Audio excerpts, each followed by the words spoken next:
Fala galera, beleza? Vou contar aqui rapidamente uma história e vou associar essa história aos pontos energéticos do corpo humano, que é o tema que eu resolvi falar agora aqui, né? Porque eu lembrei disso ontem, eu fui levar minha filha no vôlei, aí no caminho ela falou que teve uma feira de livros na escola, né?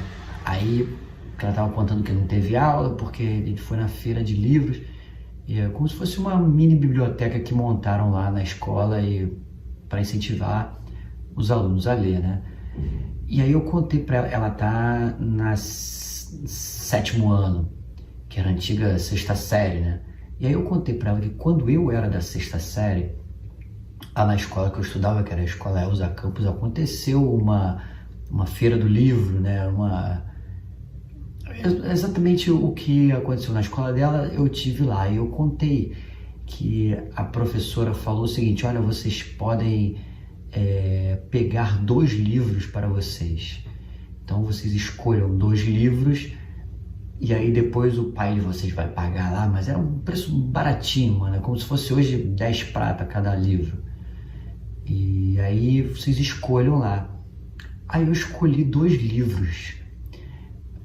O livro Capitães de Areia, da história lá né, todo mundo conhece, e um livro sobre artes marciais, sobre o karatê, que eu estava fazendo karatê na época, né? Era um livro japonês, não era japonês, mas era sobre o Japão, o karatê do Japão. Aí beleza, aí eu cheguei em casa, fui ler o livro, e aí eu meio que estudei o livro, e nesse livro mostrava exatamente os pontos do corpo humano que o atleta de karatê deveria acertar no adversário para conseguir o êxito na luta, né?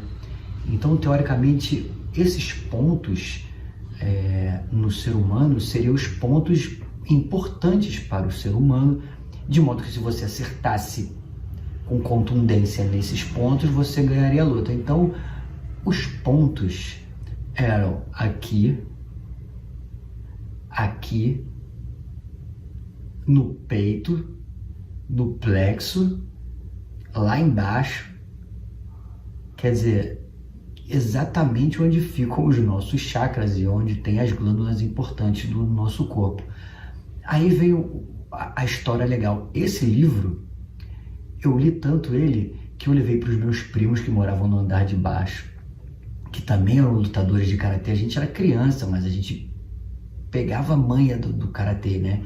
E a gente brincava de lutar entre a gente, a gente batia um no outro, mas numa boa, sem machucar, né? E a gente sabia que não podia bater com força exatamente nesses pontos, então ninguém dava soco na testa, nem no pescoço, nem no peito. Era brincadeira de chute na coxa, era uma brincadeira de criança, saudável. Só que nesse livro japonês, esses pontos estavam sempre em preto. Porque se esse livro fosse hindu, já estaria com outro nome e já teria colocado as cores. Então, assim, foi aí que foi introduzido o chakra na minha vida. E aí eu contei essa história para minha filha. Falei: filha, foi aí que eu comecei, foi nessa idade que eu comecei a entender da luta por causa desse livro, bababá, que legal. Aí beleza, aí terminamos de bater esse papo e ela foi pro vôlei. Quer dizer, olha a importância do livro para uma criança, com o incentivo da escola, e o quanto e sem querer isso pode entrar na vida dela e você vai carregar essa parada para sempre, velho. Foi o que aconteceu comigo. Eu fiz karatê por muitos anos, depois eu fui para um outro estilo de karatê, e aí depois eu fui pro jiu-jitsu, fui me tornar faixa preta só no jiu-jitsu, porque no karatê não deu, eu machuquei meu joelho com 17 anos, aí eu parei. Mas aí depois meu joelho até ficou bom, velho. E aí eu poderia até voltar agora, ou então um pouquinho mais novo, mas não precisa. Eu tive um entendimento, eu também não quero ficar tomando chute na cara, entendeu? Eu escolhi o jiu-jitsu por ser arte suave, e realmente me faz muito bem, mas esses pontos ficaram guardados em mim e eu pude passar para os meus primos, brincar com os meus primos. E agora, depois de velho, estudar os chakras, entendê-los e conviver com eles, de modo que todas as minhas orações pela manhã, eu tento fazer de uma forma que eu lembre dos meus chakras e que eu consiga limpá-los e arrumar as energias dele para como é que eu vou dizer? Para ter uma vida melhor, para ficar com a energia limpa, né? Então, eu faço isso normalmente de manhã, mas podia fazer de noite também, podia fazer de noite e de manhã, podia fazer durante o dia quando precisasse. Então, eu adquiri esse conhecimento e ele não vai embora nunca mais. E aí eu pude ter a oportunidade de, a partir do papo com a minha filha, introduzir já isso para ela.